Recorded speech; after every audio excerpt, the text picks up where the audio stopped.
Hello বন্ধুরা, সবাই কেমন আছেন? আশা করা যায় সবাই ভালোই আছেন।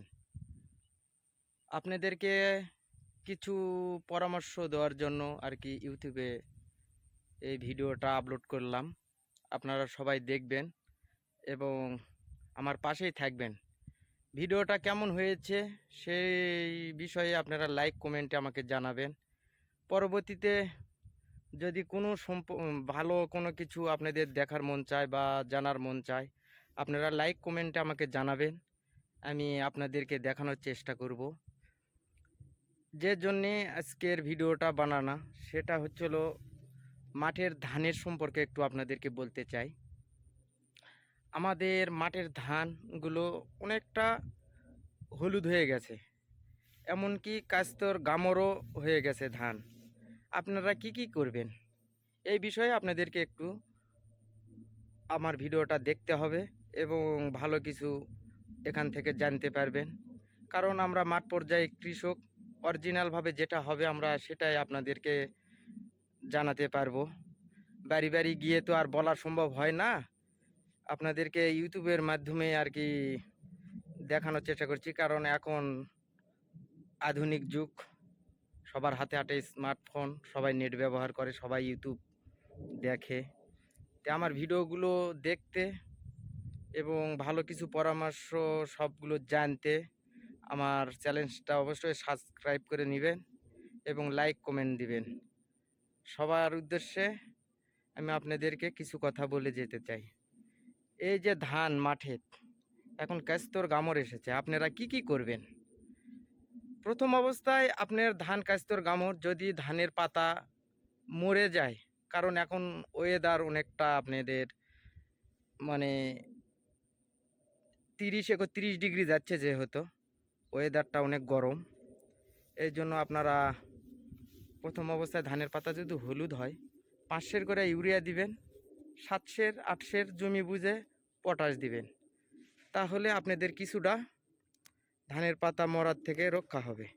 বিশেষ করে আবহাওয়াটা একটু নরম হতে হবে এবং সার দিতেই হবে। কাস্তর গামার সময় সার দিলে আপনাদের অনেক সুবিধা, ধানের পাতাগুলো মোটা হবে, শীষগুলো বড় হবে, এমনকি ফুলে বাড়ানোর সময় আপনাদের সব শীষগুলো একসাথে বাড়াবে এবং শীষগুলো বড় হবে। তাতে আপনি ফলন ভালো হবে, আপনি লাভবান হবেন। আর একটা বিষয়, সেটা হলো কাস্তর ধান হওয়ার পরেই আপনারা সেনজেন্টারের আমিস্টার টপ, সপিক কম, এমনকি কারেন্ট পোকার ওষুধটা আপনারা দিয়ে দিবেন প্রথম অবস্থায়। শীষ বেড়ে গেলে আরেকবার আপনারা ফুলের ওষুধ দিবেন, আমিস্টার টপ দেন, নাটিভো দেন বা সিলেট প্লাস দেন। অনেকে অনেক গ্রুপ ব্যবহার করে, যাই যেটা দেয় দিবেন। তাহলে অবশ্যই আপনাদের ধান ভালো হবে। আপনাদের আর টেনশন করতে হবে না, আবাদগুলো খুব সুন্দর হবে, ফলনশীল হবে। আর একটা কথা, সেটা হচ্ছিল ধানের জমিতে আপনারা যখন ওষুধ দিবেন, কারুর যদি আপনারা ওষুধ দেওয়ার ঢোপ বা কন্টেনার বা জার্সি বলেন, যেটা কারুর থেকে যদি চায়ে আনেন, তাহলে অবশ্যই ভালো করে ধুয়ে নেবেন। কেন? কারণ অনেকে অনেক কাজ এই ঢোপ দিয়ে ওষুধ দেওয়া স্প্রে মিশিং দিয়ে কাজগুলো করে থাকে।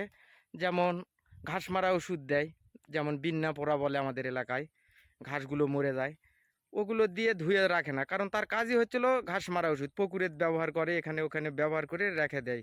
অনেকে চায়া চিন্তা নেয় আর কি জমিতে ওষুধ দেয়। যারা 2 বিঘা 1 বিঘা লাগায় তারা তো আর ঢোপ টোপ কিনে না, কিন্তু তারা যখনই আনবেন সেগুলো ঢোপ ভালো করে ধুয়ে নেবেন। ধুয়ে ফাইন করে মানে পরিষ্কার করে আপনারা জমিতে ওষুধ দিবেন। যদি না দেন, যদি ভালো করে না ধোয়া না নেয়, আপনি ওষুধ মিশাবেন, ভালো ওষুধই দিচ্ছেন, অথচ ধানের দিবেন, ধানের পাতা শীষ যা আছে একদম পুড়িয়ে যাবে। আপনি অনেক লস খাবেন। সেই জায়গাতে আপনি তো লাভবান হতেই পারবেন না, সেই জমি ধানও আপনাদের আর কাটা লাগবে না, একদম পুড়ে যাবে। এমনকি গ্যাস লাইট দিয়ে আগুন যদি লাগাই দেন, তাও সব পুড়ে সাফ হয়ে যাবে সব কিছু। আপনাদেরকে অনেক কিছুই বুঝানোর আছে, জানার আছে, বলারও আছে। আপনারা সবাই পাশেই থাকবেন। আমার ইউটিউব চ্যানেলটা আপনারা সাবস্ক্রাইব করে নেবেন, লাইক কমেন্টে জানাবেন ভিডিওটা কেমন হয়েছে। আপনাদের যদি আরও কিছু ভালো জানার থাকে বা ইয়ে থাকে, আপনারা আমাকে লাইক কমেন্টে জানাবেন। আমি সবাইকে যেটা ভালো পরামর্শ, যেটা আমি জানি বা আমরা কৃষক মানুষ যেটা করলে ভালো হবে সেটা আপনাদেরকে পরামর্শ দেব। সবাই ভালো থাকবেন, সুস্থ থাকবেন, পাশে থাকবেন। সবাইকে অনেক অনেক ধন্যবাদ।